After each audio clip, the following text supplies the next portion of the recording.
네, 앞서 소설 헛간을 태우다의 해석에서 소개한 현실과 허구 사이에서 흔들리는 진실이라는 개념을 헛간을 태우다나 영화 버닝에서처럼 판토마임으로 표현한 영화가 사실 그 이전에도 있었는데 그것은 바로 1966년 발표된 영화 블로우업입니다. 이 영화는 이탈리아 감독 미켈란젤로 안토니오니 작품으로 1967년 칸느 영화제 황금종려상 및 아카데미 최우수 감독상과 각본상을 받은 작품입니다. 이 작품은 풀리오 코르타자르의 1959년작 악마의 침이라는 단편 소설을 바탕으로 한 영화입니다. 버닝 해석을 들어가기 전에 이 블로우업이라는 영화의 해석을 먼저 하고 넘어갈까 합니다. 비슷한 주제를 비슷한 소재로 풀어가면서 각각의 소설이나 영화 감독들이 이것을 어떻게 달리 해석하고 변형시켜가는 것을 보는 것도 흥미로울 것입니다. 그리고 비슷한 주제의 소설 헛간을 태우다나 영화 버닝보다 역사적으로 훨씬 먼저 나온 영화이므로 먼저 알아보고 가는 것이 순서일 것입니다. 사실 블로우업이라는 영화는 평론가들이 극찬한 영화이고 제 개인적으로 가장 좋아하는 영화 중 하나이지만 그 해석이 제대로 알려져 있지 않은 영화이기도 합니다. 저도 이 영화를 처음 봤을 때 정말 너무 좋다는 느낌은 받았지만 도대체 이게 무엇을 말하는 것인지 파악하는 데는 매우 오랜 시간이 걸렸습니다. 이 영화는 헛간을 태우다나 버닝에서 채용한 현실의 모호함이라는 주제를 이미 50여 년 전에 사용한 영화이기도 하고 프로이트의 꿈의 해석에 나오는 것과 같은 상징들을 사용하면서 알레고리 기법을 사용한 영화이므로 관객들이 해석하기 쉽지 않았을 것입니다. 알레고리란 등장인물이나 배경 등이 상징하는 요소들이 하나의 주제를 중심으로 조합되면서 또 다른 새로운 이야기를 간접적으로 드러내는 방식의 이야기입니다. 네이버 문학비평 용어 사전에 나오는 알레고리의 정의는 다음과 같습니다. 알레고리는 무언가 다른 것을 말하기의 의미를 지닌 그리스어 알레고리아를 어원으로 한다. 우유, 우의, 풍유라고도 불리기도 하는 알레고리는 인물, 행위, 배경 등이 1차적 의미와 2차적 의미를 모두 가지도록 고안된 이야기이다. 그러니까 알레고리 기법으로 만들어진 소설이나 영화 속에서는 작가가 직접 언급하지 않은 내용이 오히려 그 소설이나 영화의 주요 주제일 수 있는 것이고 그것을 직접적으로 표현하지 않으므로 작가의 의도를 파악하기가 쉽지 않은 것입니다. 이러한 이야기 쓰기 방식은 프로이트의 방어기제라 불리는 장치와도 일맥상통합니다. 방어기제란 자신이 회피하고 싶은 심리를 다른 쪽으로 왜곡해서 표현함으로써 자신의 수치심이나 욕망을 대리 해소하는 방식입니다. 이는 인간의 무의식이 꿈을 통해서 혹은 무의식적인 말실수를 통해서 종종 사용하는 표현 방식이기도 합니다. 가령 꿈속에서 누군가 죽는 꿈을 꾸었다면 내가 그 사람이 죽이고 싶도록 미운 게 아니라 그 사람의 죽음으로 인해 생각지 못한 다른 면에서 내가 얻을 수 있는 이익을 얻었을 때의 성취감을 간접적으로 꿈을 통해 경험하고 억눌린 감정을 대리 해소하는 것입니다. 즉 이러한 꿈에서 표면상 가장 부각이 되는 주제는 어떤 사람의 죽음이지만 실제 꿈을 꾼 사람의 심리에서 그 사람의 죽음은 전혀 중요하지 않고 그로 인해 생기는 심리적 이득이 오히려 가장 중요한 것입니다. 이것이 영화 블로우업에서 어떻게 표현이 되는지는 차차 알아볼 것입니다. 영화 블로우업에서 주인공이 드러내고 싶으면서도 드러내고 싶지 않은 억압된 주제는 바로 자신의 성 정체성에 대한 불안과 동성애에 대한 관심입니다. 영화 속에서는 어느 한 곳에서도 이러한 주제를 직접 표현해주지 않고 방어 기제를 사용한 프로이트의 꿈처럼 다른 방식으로 표현하기 때문에 이것을 제대로 잡아낸 해석은 지금까지 별로 없었습니다.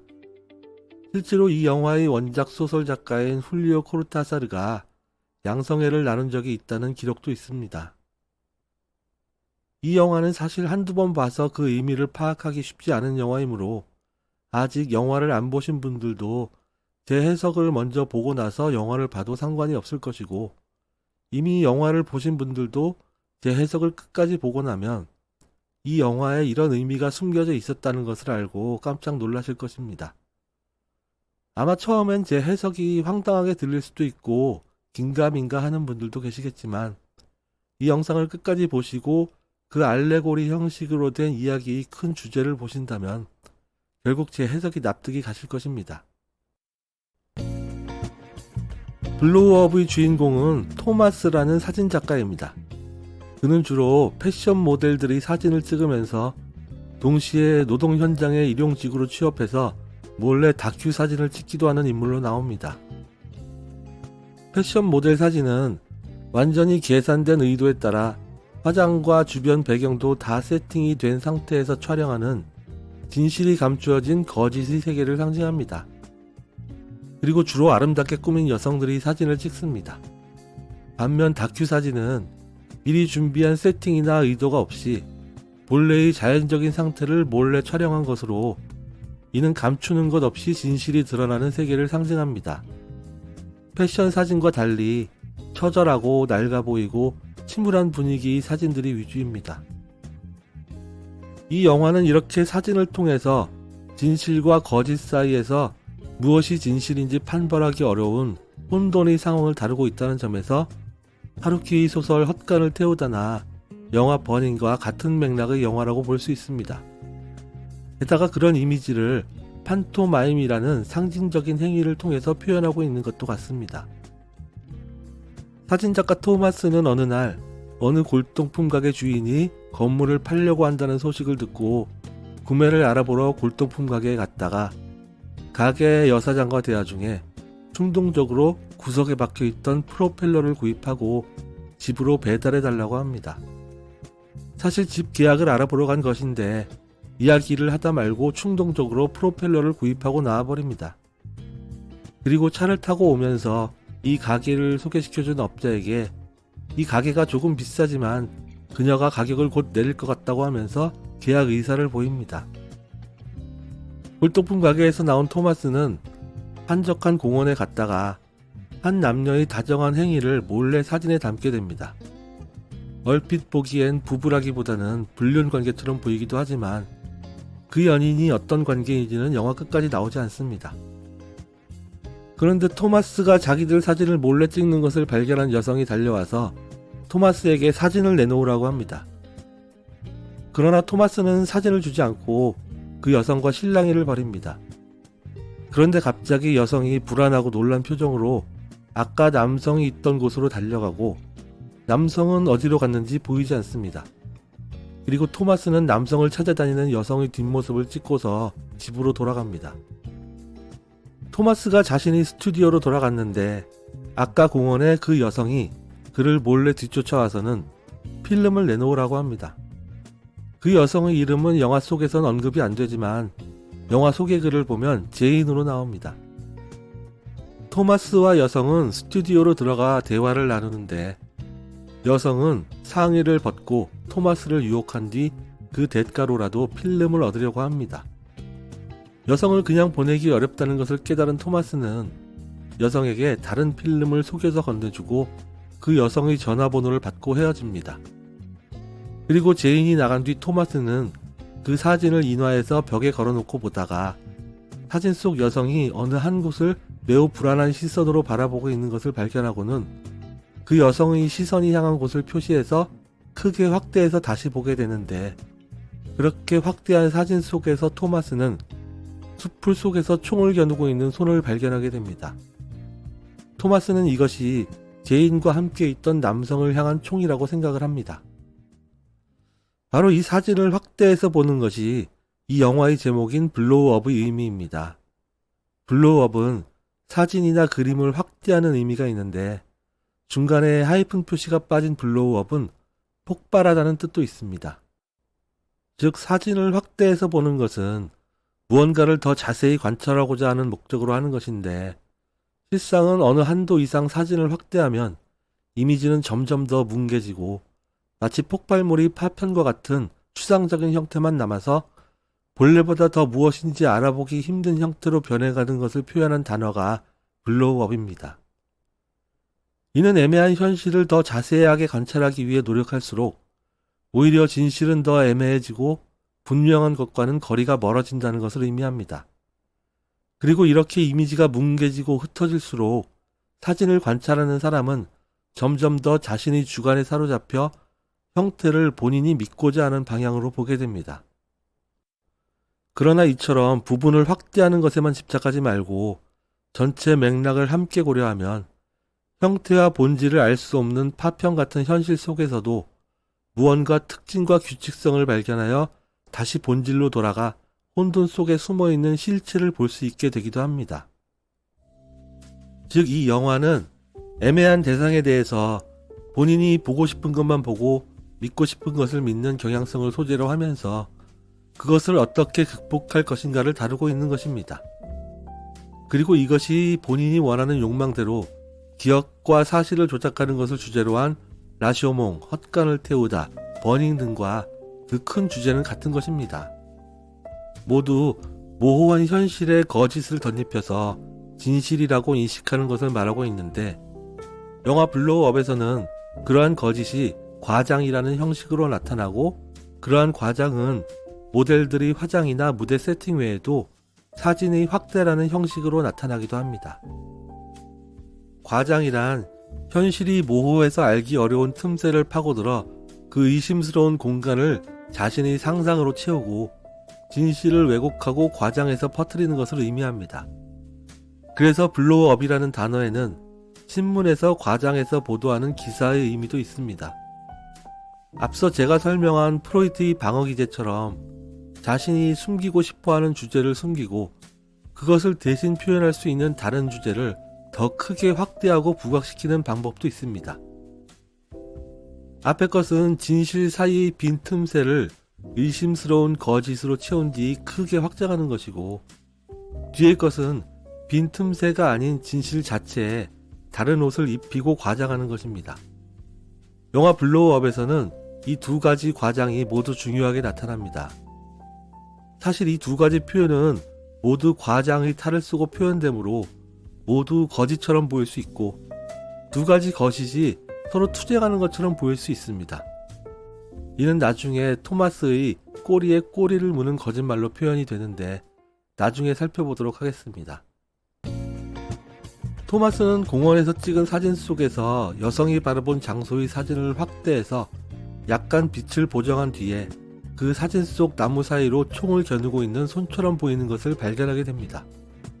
그러나 이것이 실제로 총을 든 손인지 아니면 나뭇잎과 그 음영들이 어울린 이미지에 사진과 빛의 조작이 가해져서 생긴 착각인지는 아무도 모릅니다.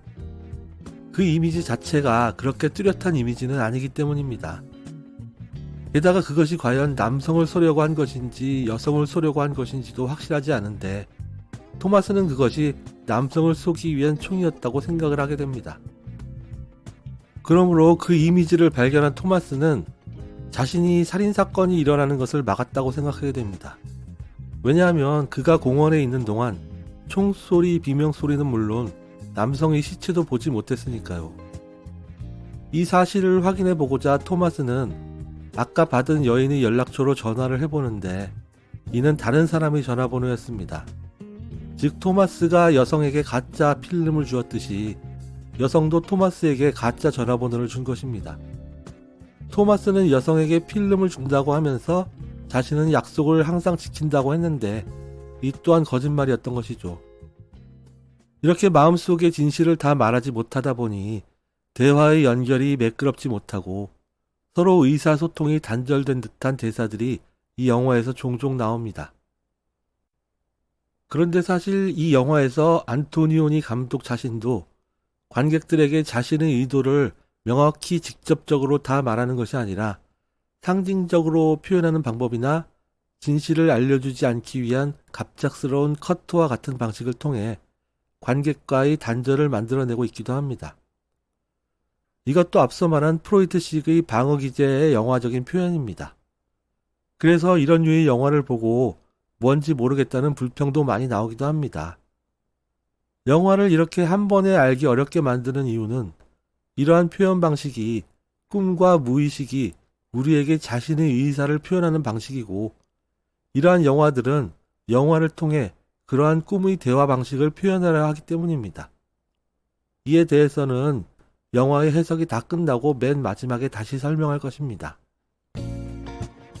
제인이 사진 필름을 얻기 위해 스튜디오에 찾아와서 토마스와 서로 이야기를 나누는 초반에 마침 전화벨이 울려서 토마스가 전화를 받았는데 갑자기 토마스는 이 전화를 제인에게 전해주면서 자기 부인이 전화하면서 받아보라고 합니다. 당연히 제인은 당신 부인 전화를 내가 왜 받냐면서 전화를 받지 않습니다. 그러자 토마스는 전화 너머 사람에게 이 새가 지금은 전화를 받지 않겠다고 한다면서 전화를 끊습니다. 토마스는 자신의 모델들을 새라고 표현하며 사진 모델들도 새처럼 분장시켜서 찍는 컨셉을 많이 사용합니다. 그런데 이어서 토마스는 사실 아까 전화한 사람이 자신의 부인이 아니라고 합니다. 그녀는 사실 내 아내가 아닙니다. 우리는 단지 애들이 있을 뿐입니다. 아니, 애들은 없어요. 그런데 가끔 마치 우리한테 애들이 있는 것처럼 느껴질 때가 있어요. 그녀는 아름답진 않지만 같이 살기엔 편해요. 아니, 그녀는 편하지 않아요. 그래서 전 그녀와 같이 살지 않아요. 도대체 이게 무슨 말인지 마치 스스로의 거짓말을 계속 스스로 부정하면서 거짓말에 거짓말을 꼬리에 꼬리를 물고 하는 것처럼 들립니다. 그야말로 거짓말을 숨쉬듯 하면서 이 말 중에 도대체 뭐가 진실이고 뭐가 거짓인지 알 수가 없습니다. 토마스가 이어서 그 여인은 그다지 아름답지 않다고 하면서 같이 살지도 않는 여성을 같이 살기엔 편하다고 한 것은 또 거짓말이고, 이어서 바로 자기 거짓에서 깨어나 그녀는 같이 살기 쉽지 않아서 같이 안 산다고 또 거짓말을 하는 것입니다. 즉 자기 자신까지 속여서 남을 속이는 판토마임과 같은 행위로 상징되는 거짓말을 스스로에게 계속 반복하는 상황인 것입니다. 그런데 이러한 연속되는 거짓말은 앞서 토마스가 골동품 가게에 들렸을 때 나이 많은 직원이 토마스에게 했던 대화에서도 나옵니다. 토마스는 사실 골동품 가게를 2번 방문하는데 처음 방문했을 때는 사장을 만나지 못하고 나이 많은 노인 직원과만 대화를 나누고 돌아왔다가 나중에 2번째 방문에서 사장을 만나게 됩니다. 그런데 처음 방문해서 만난 노인 직원이 토마스에게 이렇게 꼬리에 꼬리를 무는 거짓말을 계속합니다. 뭐 찾으세요? 그림이요. 그림은 없어요. 그러나 이미 그들은 2개의 그림 앞에 서 있습니다. 노인 직원이 뻔히 드러나는 거짓말을 한 것이죠. 그러자 말을 바꿉니다. 어떤 그림을 원해요? 토마스는 동상 뒤로 가려진 풍경화 그림을 보면서 말합니다. 풍경화요. 풍경화는 없습니다. 토마스가 풍경화 앞에 조각들을 드러내서 치우자 일부 가리워졌던 풍경화의 그림이 다 보이게 됩니다. 그러자 노인은 또 거짓말을 합니다. 팔렸어요. 다 팔렸어. 토마스는 처음에 이 노인이 가게 주인인 줄 알았는데 물건을 팔 생각이 없는 게 가게 주인 같지 않자 토마스는 노인에게 당신이 여기 주인이냐고 물어봅니다. 여기 주인이십니까? 아니요, 주인은 나갔어요. 그가 곧 돌아올까요? 여기서 주인에게 그녀가 아니라 그라는 표현을 쓴 것은 토마스는 아직까지는 골동품 가게 주인이 남성일 거라고 생각하고 있다는 것을 보여주는 대사인데 사실 가게 주인은 나중에 알고 보니 젊은 여성입니다. 이렇듯 골동품 가게 직원이 하는 꼬리를 물고 이어지는 뻔한 거짓말이라는 형식에 무의식적인 영향을 받아 토마스도 비슷한 형식의 거짓말을 하게 되는 것입니다. 즉 이 골동품 가게는 주인공 토마스의 무의식에 어떠한 은밀한 영향을 미치는 작용을 하는 공간으로 나타납니다. 이러한 예는 또 있습니다. 2번째로 토마스가 골동품 가게를 방문해서 여사장에게 왜 여기를 팔려고 하느냐고 물었는데 여사장은 여기를 떠날 것이고 이 골동품들이 지겹다고 합니다. I'd like to try something different. Get off somewhere. I'm fed up with antiques. fed up with라는 표현을 사용하죠. 그리고 여기를 떠난다는 의미의 get off도 사용합니다. 그런데 나중에 토마스가 공원에서 연인 사진을 찍고서 카페에서 자신의 에이전트인 론을 만나서 대화할 때 한 모델 같은 여성이 그들 앞을 지나가는 것을 보고 나는 저 빌어먹을 암캐들에 질렸어 라고 말을 합니다. I'm fed up with those bloody bitches. 역시 앞서 여사정이 말한 fed up with라는 표현을 그대로 사용합니다. 그리고 마치 그 여사장이 먼저 한 말처럼 토마스는 이번 주에 런던을 떠날 것이라고 말합니다. I'm going off London this week.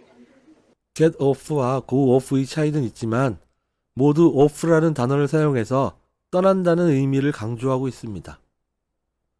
처음 보는 미모의 여성을 보고 저런 암캐 같은 여자들에 질렸다고 말한 것은 사실은 토마스가 발기부전과 같은 성기능 장애를 가지고 있거나 혹은 여성에 대한 성적 욕망이 없어지고 있다는 것을 암시하는 말입니다. 그리고 떠난다는 표현은 전통적인 남녀의 성관계에 대한 집착에서 벗어나고 싶다는 무의식적 욕망이 새어나온 표현입니다. 즉 골동품이라는 이미지는 사실 오래되고 낡은 관념을 오래되고 낡은 물건으로 상징한 것입니다. 골동품은 한편 예술적으로는 현대의 주류를 이루는 알 수 없는 추상 미술들과는 달리 뚜렷한 형태를 그대로 보여주는 것에 치중했던 고대의 미술이나 조각품들을 의미하기도 하고, 넓게는 사물을 인식하는 방법에 대한 고전적인 철학 관점을 의미하기도 합니다. 그리고 좁게는 남성과 여성의 정의를 내리는 고전적인 관념을 상징하기도 합니다. 즉 토마스는 고전적인 남녀의 성정체성을 낡은 사고방식으로 여기고 거기에서 벗어나고 싶다는 말을 골동품과 골동품 가게 주인의 말을 빌어서 무의식 중에 뱉어내고 있는 것입니다. 그래서 토마스가 처음 이 골동품 가게에 올 때 서로 사귀는 것처럼 보이는 두 남성이 골동품 가게 앞에 잠시 멈춰서서 구경하다가 지나치는 장면은 이 골동품점이 토마스의 무의식에 전통적인 성 정체성을 골동품처럼 낡은 사고방식으로 여기게 하고 동성애에 대한 관심을 불어넣어주는 역할을 한다는 것을 암시하는 것입니다. 토마스가 처음에 골동품점 주인이 남자인 줄 알았다가 나중에 알고 보니 여성인 것도 조금은 약하지만 이러한 성 정체성에 대한 암시를 담고 있는 것입니다. 이에 대해서는 앞으로도 계속 설명이 될 것입니다. 토마스가 이 골동품 가게 직원에게 영향을 받아서 한 거짓말 중에서 또 중요한 것은 진실이 모호해지는 이유 중 하나는 사람이 자신이 숨기고 말하고 싶어 하지 않는 것을 비밀로 하면서 숨기거나 거짓말을 하기 때문이라는 것을 암시한다는 것입니다. 여기에는 의식적인 거짓말만 있는 것이 아니라 자신이 숨기고 싶어 하는 것을 내면에서 억압하고 드러내지 않다가 속에 쌓인 것이 어느 날 자기도 모르게 스며나오거나 터져나오는 것이 갑작스러운 행동이나 말실수 혹은 꿈이나 환각, 환청 등을 통해 표현되는 것들도 해당이 됩니다. 무겁게 억눌리다가 이런 식으로 터져나간 표현들은 억눌린 시간 동안 찌그러지고 왜곡되고 속에서 압력이 더욱 부풀려지면서 과장되었다가 터져나갈 때는 주변의 내용물들에도 파편을 튀기면서 나가게 돼서 다른 표현들에도 왜곡이 전달되게 됩니다. 거짓말이 전염과 같은 것이죠. 그러한 종합적인 결과로 나오는 무의식적 표현이 환상이나 거짓말로 인식되기도 하는 것입니다. 토마스의 꼬리에 꼬리를 무는 거짓말은 이렇게 그의 내면에서 오랫동안 억압받았던 욕망의 표현이 거짓말로 표출되지만 그것을 다시 억누르려는 힘이 나와서 이전의 말이 거짓말이라고 인식을 하게 되고 이에 대한 반발이 또 다른 거짓말로 다시 표출이 되는 진실과 거짓의 싸움이 엎치락 뒤치락 계속되는 것에서 나온 것입니다.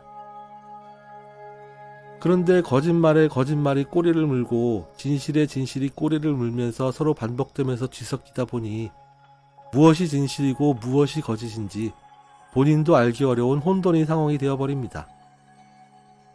이렇게 거짓과 진실이 서로 주거니 받거니 하면서 이전의 말을 부정하고 또 다른 거짓말을 하는 것이 반복되는 것은 마치 탁구나 테니스처럼 공을 주거니 받거니 하는 것과 같습니다. 그래서 이 영화의 마지막 장면은 공도 없고 라켓도 없는 판토마임 테니스 게임이 나오게 됩니다. 이 게임은 나중에 설명할 것입니다. 그리고 주인공 토마스가 밝히고 싶어하지 않는 억눌린 욕망과 비밀은 바로 자신의 성기능 장애 혹은 성정체성에 관한 것입니다. 즉 주인공 토마스가 여성에 대한 성적인 욕망을 점점 잃어가고 발기도 잘 되지 않다 보니 결국엔 자신의 성정체성에도 혼란을 느끼고 있다는 숨겨진 주제를 파악하고 나서 보면 이 영화에 나온 상징들이 잘 안 보이던 의미들이 크게 확대되어 보이게 됩니다.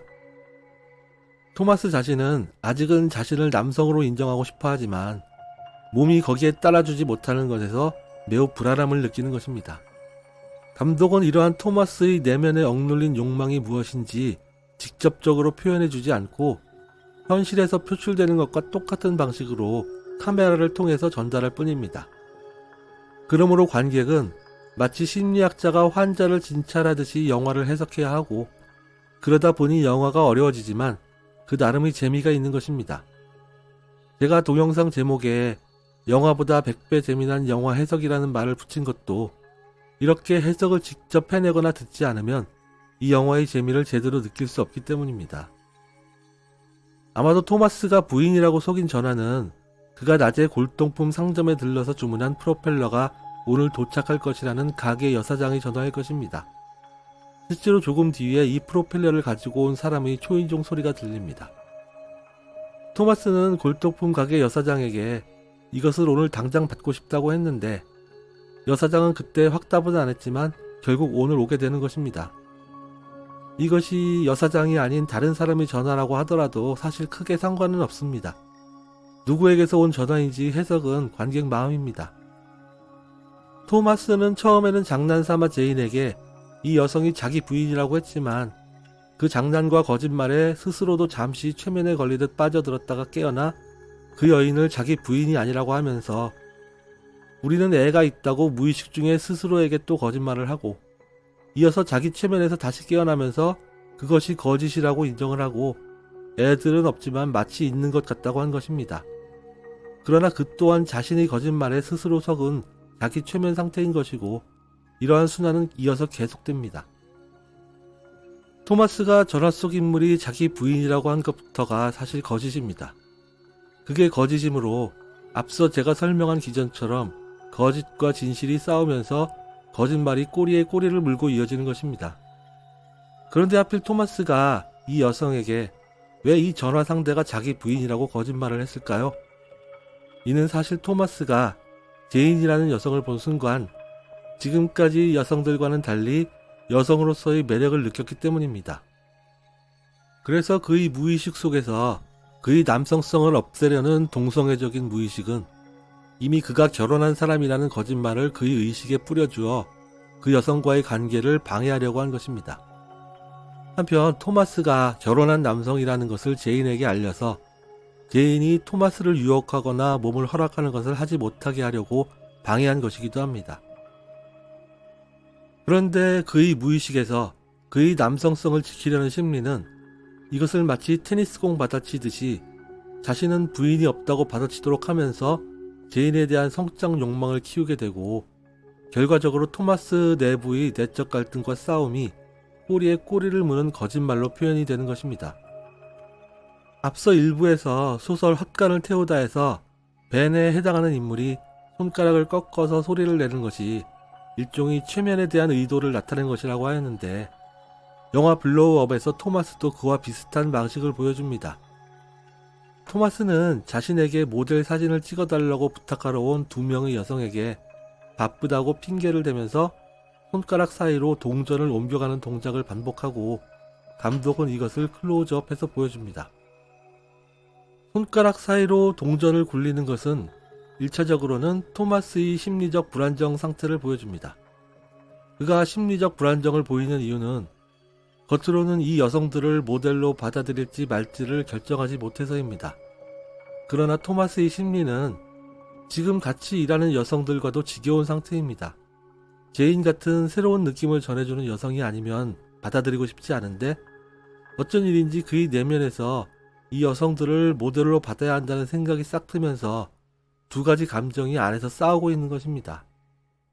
이는 제인을 앞에 두고 전화 속 인물이 자기 부인이라고 하면서 그의 내부에서 두 가지 상반되는 욕망이 싸우던 것과 비슷한 상황입니다.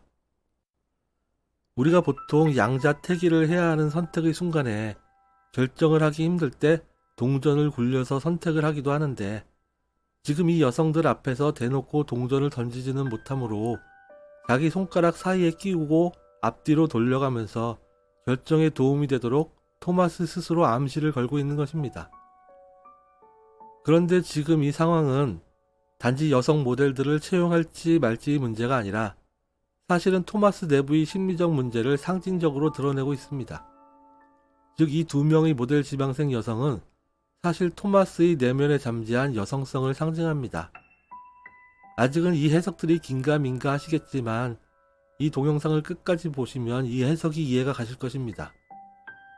이 두 여성이 토마스에게 자꾸 찾아와서 사진을 찍어달라고 조르는 것은 토마스의 내면에 잠재된 여성성이 자꾸 의식적으로 싹터 오르는 것을 상징합니다. 토마스가 이 여성들을 바쁘다는 핑계로 내치는 것은 토마스가 자신이 그러한 내부의 여성성을 피하고 싶어 한다는 것을 의미합니다.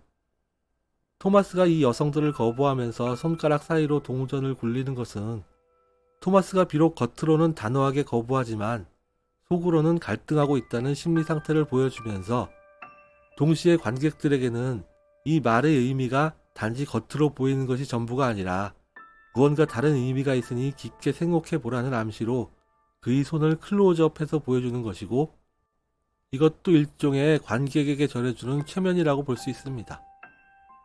모델 지망생 여성들을 바라보면서 토마스가 동전을 굴리던 것을 멈추고 자신이 상의 단추 하나를 여미는데, 이것은 그의 마음속에서 이 여성들을 받아들이지 않기로 했기 때문에 나온 방어적인 표현입니다.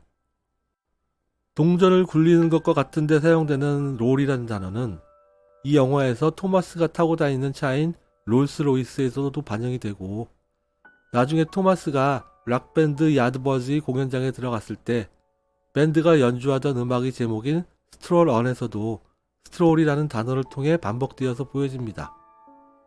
스트롤은 거닐다는 뜻인데 이 영화에서는 자신이 목적지를 정하지 못하고 정처 없이 배회하는 이미지로 나타나므로 성 정체성이 혼란해서 어느 한쪽을 정하지 못하고 동전을 굴리는 것과 같은 이미지입니다.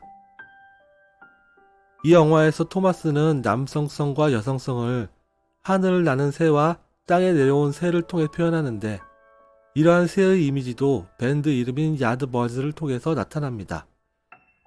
야드버즈는 직역하면 들판의 새인데, 이는 감옥의 들판에서 거니는 죄수들을 묘사한 상징으로 쓰이면서 전과자나 죄수의 뜻으로서 쓰입니다. 이는 토마스의 성 정체성 혼란이 한편으로는 그에게 죄수와 같은 죄책감을 불러일으켜서 그가 쉽게 선택을 하지 못하고 갈등하면서 정처 없이 배회한다는 이미지를 보여줍니다. 또한 새장에 갇힌 새처럼 자유롭게 날아오르지 못하는 자신의 남성성을 상징하기도 합니다. 감독은 처음부터 이 장면에 나오는 밴드로 야드버즈를 생각했던 것은 아니고 벨벳 언더그라운드 같은 그룹을 생각했었다고도 하니, 이는 감독의 의도가 아닐 수 있으나 오히려 의도한 것보다 더 맥락에 맞는 결과를 가져왔습니다. 이 영화에서 마지막 테니스 장면에서 판토마임하는 여성이 입고 있는 옷이나 모델 지망생으로 나오는 제인 버킨이 입고 있는 옷 같은 가로줄 무늬의 옷은 마치 서양의 죄수복과 같은 이미지이기도 합니다. 이는 성적 정체성을 정하지 못하고 자유롭지 못한 노예와도 같은 심리 상태와도 통합니다. 앞서 토마스가 자신의 무의식에 동성애의 관심을 불어넣는 골동품 가게의 사장에게 프로펠러를 사고 나오는데, 그 여사장이 "저한테 맡기세요. 뭔가가 나타날 겁니다. 라는 알 수 없는 말을 합니다. 토마스는 이 말을 이 프로펠러가 자기 집으로 배달되어 나타날 것이라는 말로 해석하고 그게 오늘 나타나기를 바란다고 대답을 했는데, 사실 그 나타날 것이라는 something이 바로 이 모델 지망생들인 것입니다. 사실 이 두 명의 모델 지망생 여성은 토마스의 내면에 잠재한 여성성을 상징합니다. 이 여성성은 토마스로 하여금 자신이 여성의 마음을 가지고 있다는 것을 깨닫게 할 것이고, 이어서 동성애에 관심을 가지게 할 것입니다. 고로 이들이 나타나서 토마스와 함께 무언가를 하려는 것은 아직 자신의 성 정체성에 대한 혼돈의 상태인 토마스에게 이것을 택할지 저것을 택할지의 갈등 상태로 몰아가게 됩니다. 그래서 그 초조함이 동전을 굴리는 것으로 표현된 것입니다. 이때 이 모델 지망생 여성이 제발 자기들한테 몇 번만이라도 시간을 달라고 조르는 것에 대한 토마스의 답변이 예술입니다. 몇 분? 나는 내 맹장을 껴낼 몇 분조차도 없어. A couple of minutes. I haven't even got a couple of minutes to have my appendix out. 뜬금없이 맹장을 꺼낸다는 표현이 나옵니다. 토마스가 당장 맹장을 떼어내야 할 정도로 아프다면 이렇게 멀쩡한 얼굴로 자유롭게 돌아다닐 수는 없을 테니 이는 실제로 맹장을 꺼내야 하는 상황은 아닌 것입니다. 어펜딕스는 맹장인데 그 원래 의미는 무언가에 붙어있는 부속물이라는 뜻입니다. 특히 맹장은 특별한 기능이 없는 것으로 알려져 있으므로 쓸데없이 붙어있는 물건이라는 해석도 가능합니다. 지금 토마스의 성기능 상태가 남성 기능이 제대로 기능하지 못하므로 그에게 성기는 쓸모없이 붙어있는 맹장과 같은 것으로 표현된 것입니다. 그리고 이 두 여성은 토마스의 내면에 자리 잡으려는 여성성의 상징이므로 성기를 떼어낸다는 의미를 돌려서 맹장을 떼어낸다고 한 것이고, 토마스는 이 말을 통해 그럴 시간이 없어서 안 한다는 심리적 거부 의사를 밝힌 것입니다. 그리고 어펜딕스의 발음은 남성의 성기 앞에 관사를 붙인 어페니스와 비슷하기도 합니다. 이러한 표현들이 프로이트의 꿈의 해석에 나오는 류의 방어 기제를 통한 상징들인 것이고, 이러한 상징은 앞으로도 계속 나옵니다. 한편 커플 오브 미니트에 나오는 커플이라는 단어도 연인인 커플을 연상시키는 단어입니다. 미니트라는 단어만 빼놓고 보면 자신은 남성이건 여성이건 짝이 없는 외톨이라는 것을 암시하는 것이죠. 그리고 아웃을 잘라낸다는 의미가 아니라 밖으로 꺼내서 보여준다는 의미로 해석을 하면 자신이 성기를 꺼내서 보여줄 연인이 없다는 말이 되기도 합니다.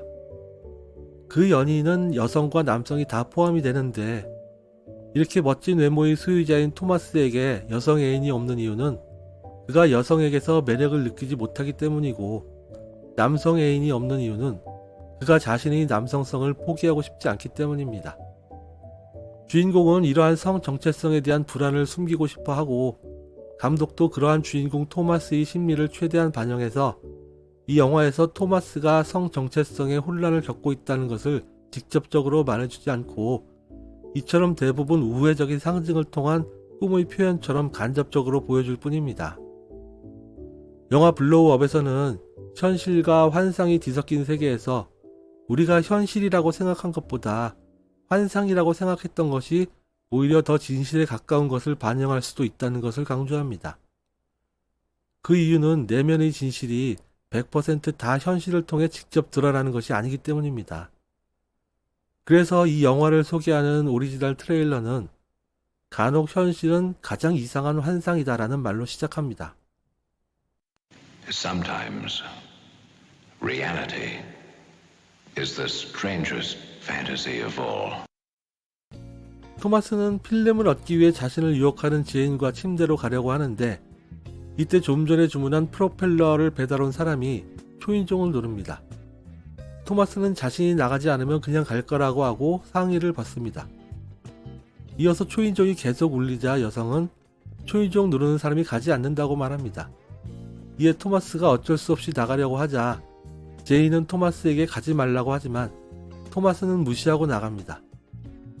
사실 앞서 설명한 모델 지망생과 반대로 제이는 아직 토마스의 내면에 남아있는 남성성의 욕망을 다시 키워줄 상징으로 나타납니다.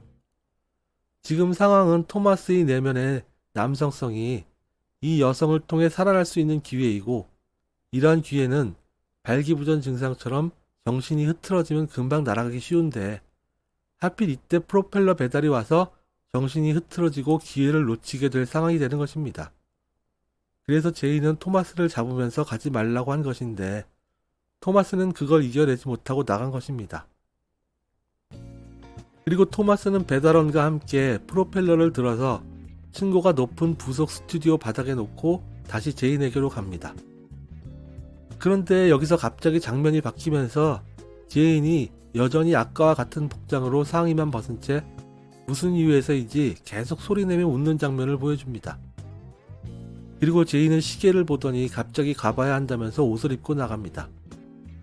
그 사이에 무슨 일이 있었길래 이 여성이 이렇게 웃고 있는지는 감독은 잘려진 진실처럼 보여주지 않습니다. 아마도 많은 관객들이 그 둘이 이미 선관계를 가졌을 것이라고 생각이 들면서도 왜 옷차림은 아까와 똑같을까라는 의문이 들면서 그 사이에 일어난 일에 대해 혼란스러운 것입니다. 이 전 장면이 토마스가 서 있는 여성에게 담배를 건네주는 장면에서 끝이 나는데, 다음 장면에서 여성이 앉아서 웃으면서 아직도 손에 담배를 쥐고 있는 것을 보면 아직 두 사람이 성관계를 가질 만큼 시간이 흐른 것은 아님을 짐작할 수 있고, 이 담배는 이전에 토마스가 건넨 담배가 아니라 또 다른 담배일 수도 있다는 모호함을 감독은 전해주고 있습니다. 토마스의 성 정체성 혼란에 대한 암시가 그나마 조금은 직접 드러난 것이 앞서 부인이라고 거짓말한 전화에 이어지는 토마스의 다음 대사입니다. 그러나 아름다운 여성들과도 마찬가지입니다. 그녀들 얼굴을 봐도 다 그 얼굴이 그 얼굴일 뿐이죠. 그래서 그들이 항상 그렇게 지나가고 끝납니다. 그리고 나는 하루 종일 그들과 붙어 있죠. 이 말은 토마스가 아름다운 여성들에게서도 어떤 성적인 매력을 못 느낀다고 말한 것입니다. 항상 그렇게 지나가고 끝난다는 것은 토마스도 스스로의 남성성을 드러내기 위해 여성과 관계를 가지려고 노력해 보지만 결국엔 항상 실패한다는 말을 암시하는 것입니다. 그리고 이에 대한 제인의 대답은 토마스가 성 정체성 혼란을 겪고 있다는 것에 대해 조금은 더 확실한 실마리를 던져줍니다. 제인은 토마스의 고백에 다음과 같이 말합니다. 남자들이랑도 똑같을걸요? But even with beautiful girls, you look at them and that's that. That's why they always end up and I'm stuck with them all day long. It would be the same with men. 처음 이 영화를 봤을 때는 저도 이 대사가 그저 스쳐 지나가는 큰 의미 없는 대사인 줄 알았는데, 이 대사가 이 영화에서 토마스의 심리를 그나마 가장 친절하게 알려준 대사인 것입니다. 이 말은 현재 토마스의 상태는 단순한 성기능 장애의 문제이지 성 정체성을 고민하면서 동성애에 관심을 둘 상황이 아니라는 뜻이고, 이는 사실 토마스의 무의식이 전해주는 충고입니다. 그리고 지금까지 제이는 필름을 얻기 위해 수치스럽게 자신의 몸을 던지기로 했으나 이제 토마스의 성 정체성을 눈치챈 뒤로는 오히려 적극적으로 토마스의 남성 정체성을 일깨워 주려고 그를 유혹한 것입니다. 배달원이 돌아간 뒤 두 사람은 서로 성관계를 가지려고 노력했으나 아마도 실패했을 것입니다. 그래서 장면이 바뀌면서 제인이 웃는 장면이 나온 것은 토마스의 성 정체성이 실패한 상황을 재미있어 하면서 웃은 것으로 봐야 합니다. 담배 한 개피 다 필 시간도 안 돼서 토마스의 남성성이 죽어버린 상황인 것이죠. 이것이 제인의 말처럼 반드시 토마스의 성 정체성의 문제가 아닐 수도 있습니다. 단지 발기부전과 같은 기능장애일 수도 있는 것이고, 현재 토마스 자신도 이것이 성 정체성의 문제가 아니라 노력하면 고칠 수 있는 기능장애일 뿐이라고 여기고 싶은 상황입니다. 그렇게 한참을 웃다가 여성이 시계를 보더니 갑자기 가야 한다고 옷을 입고 나가는데, 토마스가 다시 만날 수 있냐고 물은 것은 비록 토마스가 이번엔 실패하긴 했지만 이 여성을 통해서 다시 자신의 성기능 회복 혹은 성 정체성을 다시 찾을 수 있다는 가능성은 보았기 때문에 다음 기회에 다시 노력해 보려는 의지를 암시합니다. 사실 토마스가 주문한 프로펠러는 토마스의 성 정체성 혼란을 암시하는 물건이고, 이는 남성의 고환을 상징합니다. 프로펠러는 본래 비행기라는 본체에 붙어 있으면서 비행기를 날게 하는 작용을 하는 것이고, 그 모양도 영화 제목처럼 과장 확대된 고환의 형태입니다. 비행기 본체와 프로펠러는 각각 남성의 성기와 거기에 붙은 고환을 상징하는 것입니다. 지금 비행기에서 분리되어 골동품 가게에 처박혀 있던 프로펠러는 쓸모없게 된 토마스의 남성 성기능을 상징하는 것입니다. 골동품 가게에서 그 프로펠러를 가게의 여주인과 토마스가 각각 한쪽을 잡고 나오는 장면은 남성 호르몬이 나오는 고환의 한쪽은 남성이, 다른 한쪽은 여성이 자리 잡고 있는 성 정체성 혼란을 상징하는 것으로 볼 수 있습니다. 그리고 여사장이 이것을 차에서 내리면서 프로펠러 한쪽을 땅에 쿵 하고 떨어뜨리는데, 이것은 토마스의 성기능 장애를 암시하고, 거기에 대해 토마스가 조심하라고 한 것은 토마스가 아직은 자신의 남성성 정체성을 소중하게 생각한다는 것을 암시합니다. 이 프로펠러를 팔면서 가게 여주인이 토마스에게 다음과 같이 말을 합니다. 불행이군요. 이게 토요일 아침마다 당신으로 하여금 무거운 것과 사랑에 빠지는 법을 가르쳐 줄 거예요. Hard luck. That'll teach you to fall in love with heavy things on Saturday mornings. 하드럭은 불행이라는 뜻인데 이 상황을 불행이라고 말하는 것은 토마스는 이것을 당장 가져가고 싶은데 가게 주인은 그건 어려울 것 같아서 불행이라고 한 것도 같지만 사실은 매우 이상한 말입니다. 그리고 이 말을 하는 여사장의 표정은 사실 운 좋다는 말을 하는 사람의 표정입니다.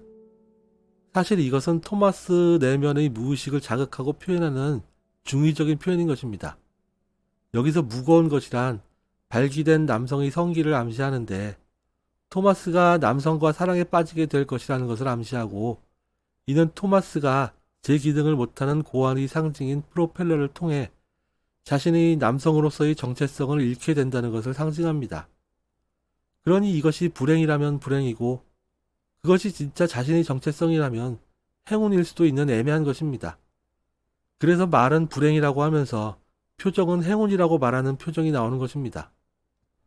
토마스는 자신의 성기능 장애나 성정체성 혼란이 자신의 문제가 아니라 자신이 마음에 드는 여성이 없어서일 것이라고 위로하고 있고 아름다운 여성들과 사진 작업을 하면서도 별로 느껴지는 것이 없자 이것은 외모의 문제가 아니라 성격의 문제라고 생각하면서 본인이 보기엔 그다지 아름답지 않지만 친절했던 골동품 가게 여주인을 자신의 부인으로 상상해 보기도 하는 것이고 여자들을 만날 때마다 이러한 가능성을 상상해 보는 것입니다.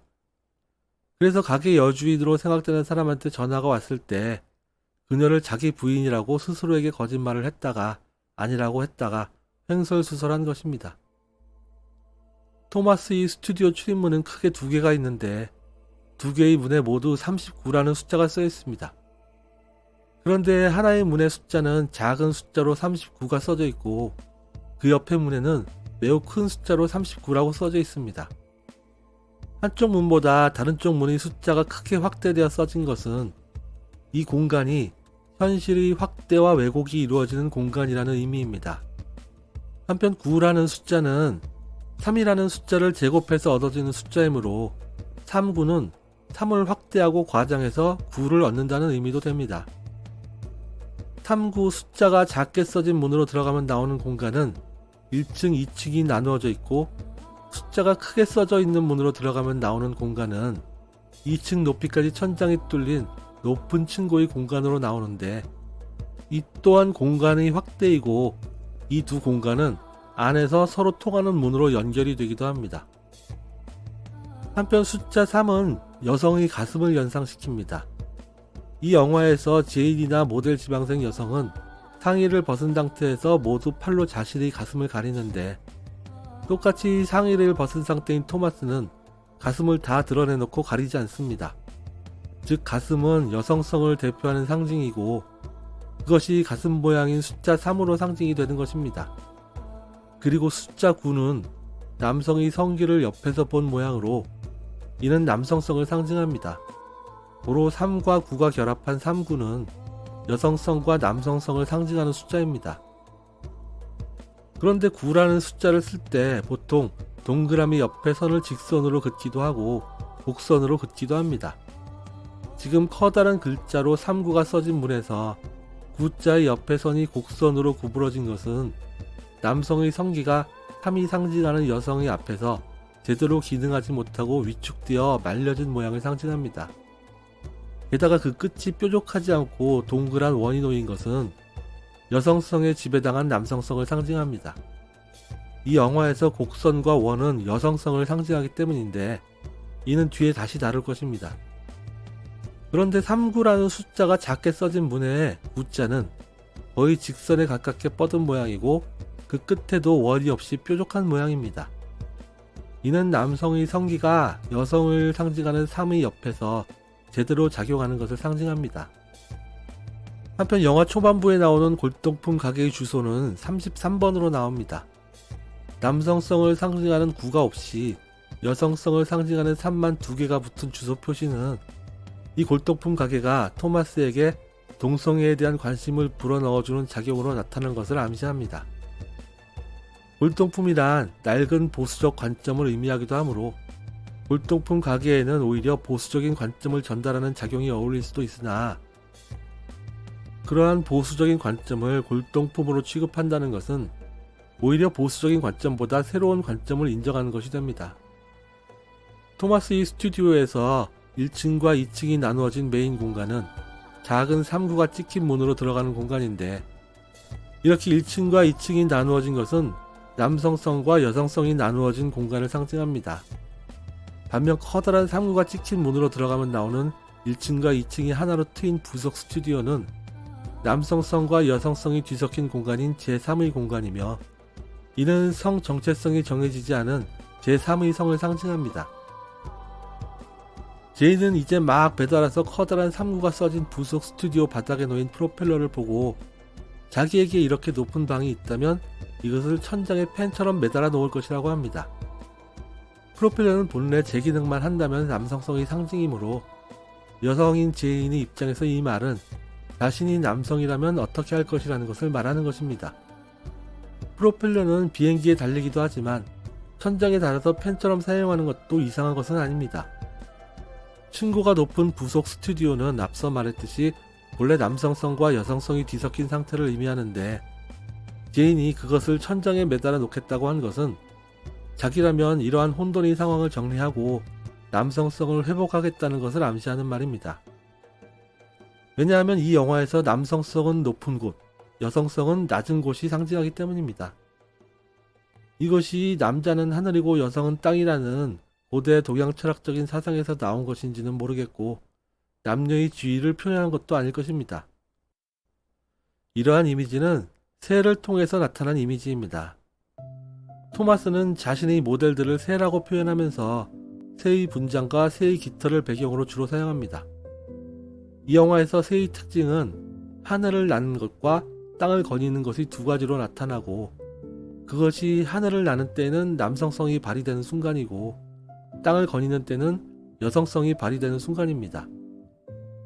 토마스가 공원에서 새들 사진을 찍으면서 새들을 놀라게 해서 날아가게 하는 장면은 그의 내면에 있는 남성성 회복의 의지를 상징합니다. 하늘을 나는 새인데 날아가지 않고 아래 땅에 내려와 있다는 것은 남성의 육체를 가진 자신이 여성의 성 정체성을 느끼는 것을 반영하는 것입니다. 한편 영화 초반부에 토마스가 새 복장을 입은 여성 모델들을 2층에서 1층과 2층이 뚫린 아래 부속 스튜디오로 내려오라고 지시하는 것은 이 1층과 2층이 뚫린 큰 공간은 본래 두 가지 성 정체성이 뒤섞인 모호한 공간이므로 사실은 이곳에서 찍은 사진 작품을 통해 자신이 이중적인 성 정체성을 나타내고자 한 것입니다. 이 큰 부속 스튜디오에는 두 개의 큰 사진이 걸려 있는데, 하나는 누군가 행글라이더나 낙하산처럼 보이는 것을 타고 있는 사진이고, 다른 하나는 물속으로 다이빙을 하는 사진입니다. 두 사진 중 하나는 하늘을 나는 남성성을 상징하고, 다른 하나는 물속으로 내려가는 여성성을 상징하므로 전체적으로 남성성과 여성성 사이에서 혼동하는 토마스의 심리를 암시하는 것입니다. 영화 초반부에 토마스가 자신의 2층 메인 스튜디오와 1, 2층이 합쳐진 부속 스튜디오에서 모델 촬영하는 것을 순차적으로 보여줍니다. 남성성을 상징하는 2층 메인 스튜디오에서 처음 사진을 찍었을 때는 베르슈카라는 모델 한 명만 대상으로 사진을 찍는데, 그의 여성성을 최대한 부각해가면서 사진을 찍고, 이 영화의 포스터처럼 바닥에 누워있는 여성 모델 위로 토마스가 올라가서 사진을 찍기도 합니다. 이 장면에서 바로 감독이 위쪽을 남성, 아래쪽을 여성으로 상징했다는 암시가 보입니다. 그래서 위쪽인 2층에서는 자신의 남성성을 살리고 모델 베르슈카의 여성성을 살리면서 사진을 찍은 것입니다. 그런데 이어서 여러 명의 여성 모델을 층고가 높은 부속 스튜디오로 내려오라고 해서 사진을 찍을 때는 모델들의 포즈도 여성적이라기보다는 마치 마네킹처럼 보이고, 후반부로 갈수록 보다 기계적이고 군대적인 경직된 자세로 변합니다. 앞서 2층에서 찍은 베르슈카는 부드러운 동작으로 여성성을 표현하고, 1층에서 찍는 여러 모델들은 겉모습은 여성이지만 딱딱하고 기계적인 동작을 통해 남성성이 뒤섞인 상태를 표현하고 있습니다.